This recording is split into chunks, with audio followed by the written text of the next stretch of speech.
I would like to start by hailing my dear friend Osman Kavala as being a symbol of freedom of expression. Osman, with whom we have worked to support developing cultural actions and initiatives in different cities of Turkey, in collaboration with European, Caucasus, and Arab countries and institutions, with Syria being among them, is now in jail for almost 4 years, and he is kept in solitary confinement. There is not yet any evidence nor a serious accusation against him. In the beginning, I was tended to think that he was a sort of a hostage, with his name on the negotiation tables of international bargainings. And as time went by, despite acquittals, international and Turkish Supreme Court decisions of release in his favor, he was and still is imprisoned. A prisoner Kafka himself will be ashamed of.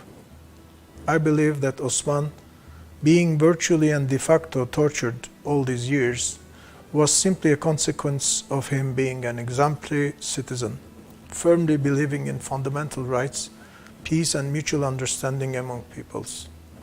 And I ended up thinking that now we are all turned into hostages as dignified citizens. I do not want to give an exhaustive, open-ended list of infringements of freedom of expression and censorship in my country. It would be too long, discouraging, hence unproductive. And I have to admit that it has become almost a corollary of artistic, intellectual, and political thought and action, so that I can now assume that it lays somehow in the very nature of governments.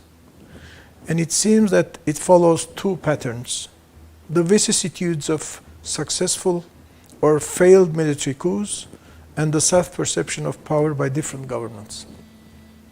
The weak they feel, the more oppressive they become. Well, even if we abstract the Ottoman period, our soon-to-be 100-years-old republic has already created a history which could be read based on bans and censorship. I would like to stress two types of obstacles on the way of the freedom of expression. The first one being fire. We have experienced a chain of fires that were set to burn all, be it estates, crops, cultural and artistic premises, and yes, human beings, all considered unwanted. The second one is self-censorship, which becomes almost a tacit way for ill-expressed thoughts and creation.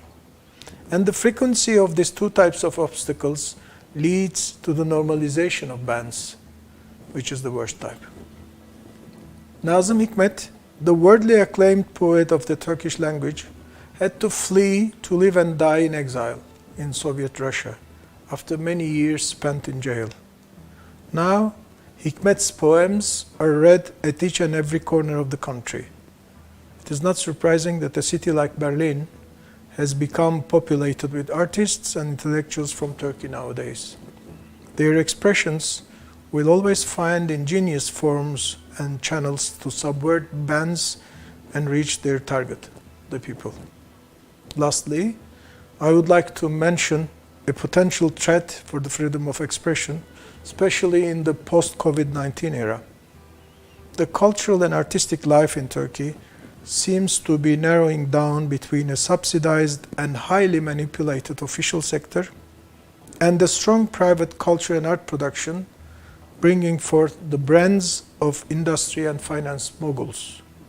The independents, the precarious champions of freedom of expression, will have to search for all sorts of conviviality and solidarity with peers, both in the country and abroad, for survival and resilience.